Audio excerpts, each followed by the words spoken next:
Hello, fellow stampers. I'm Yana Smakula for My Favorite Things. Welcome back for another video tutorial. Lately, I have been rather fond of coloring with alcohol markers in a different, non-traditional way. In a way that does not require blending. And today I have a video to share showcasing this technique, as well as pattern stamping and masking with the My Favorite Things Peony Perfection stamp.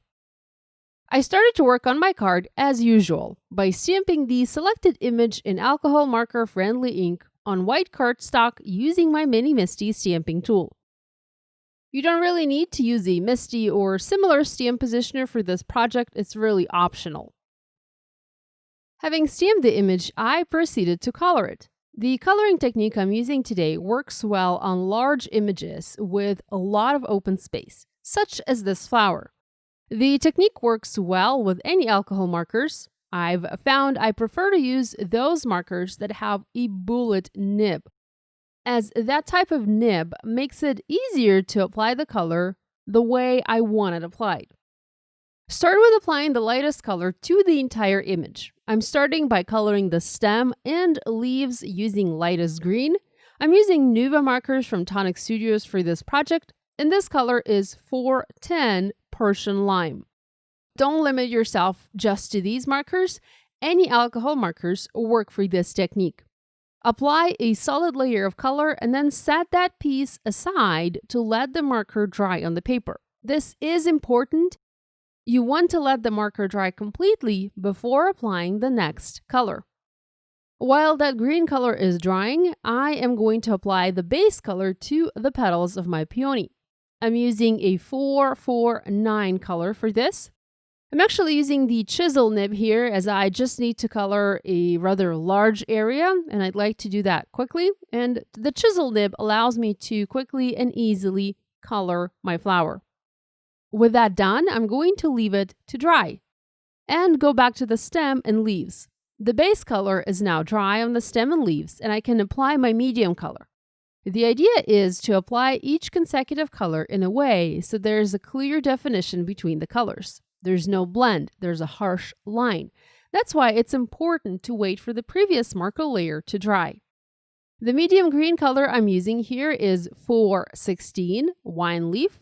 Once I apply the color, I let it be. I don't go back to the light marker and I do not blend. My base flower layer is now dry and I can add the medium color. For this, I'm using a 451 Pink Lady color.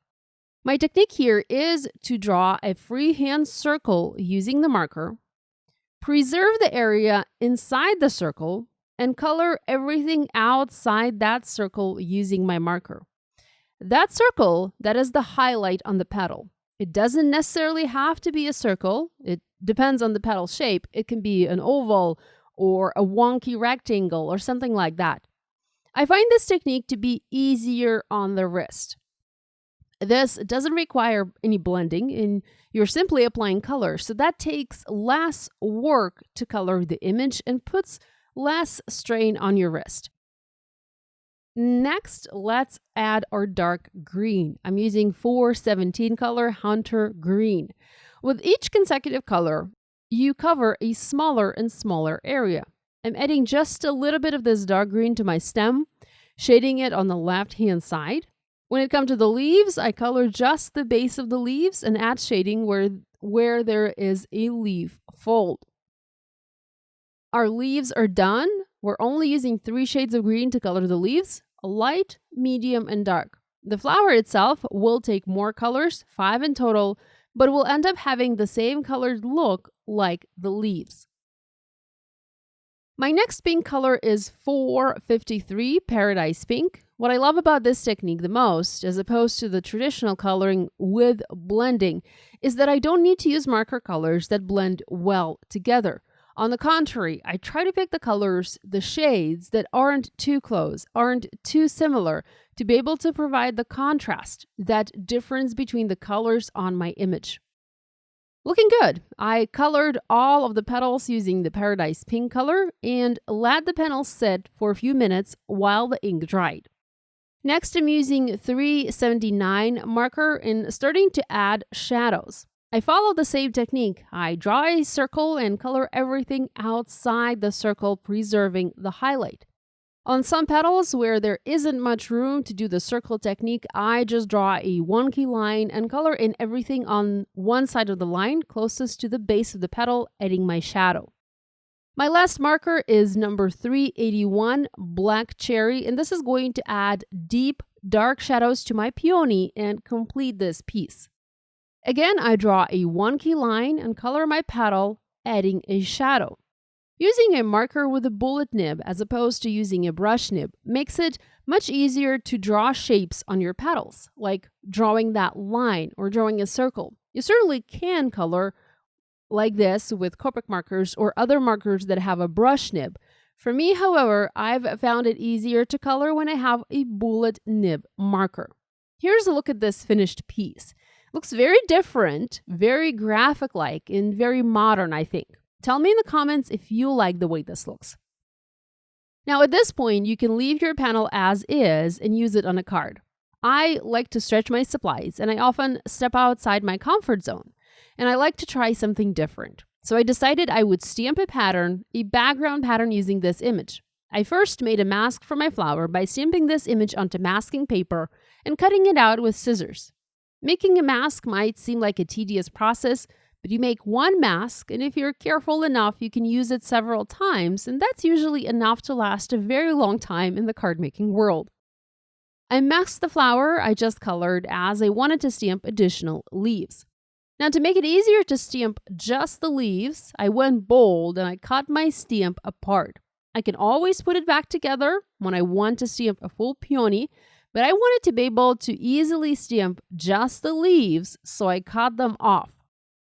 I went ahead and stamped additional images on my panel, building the background. I stamped 3 more flowers, all partial, and then I added numerous leaves as I knew I would want this panel to have a little bit of green and not just be all pink and red. I used the same coloring technique and colored the other flowers and leaves using the same color markers as before. Now I did skip one marker color when coloring the additional flowers to make them less detailed. I trimmed my panel to 4 by 5¼ inches and then adhered onto A2 white side folding card base. With a gorgeous pattern like this, I didn't want to cover any of that up, so I opted to create a skinny strip sentiment. I heat embossed a message that reads, "So thankful for you," in antique gold embossing powder. I cut it to a thin strip and foam mounted onto the card. This sentiment comes from the Bitty Thanks and Gratitude stamp set from My Favorite Things. Lastly, I embellished the card using gold sequins and jewels. I hope you enjoyed this video and will give this coloring method a try. If you do, please share online and tag us on social media. We always love seeing what you guys are making. Subscribe now and hit that bell icon not to miss any new card making tutorials. Thanks for watching. Love you guys. I'll see you next time.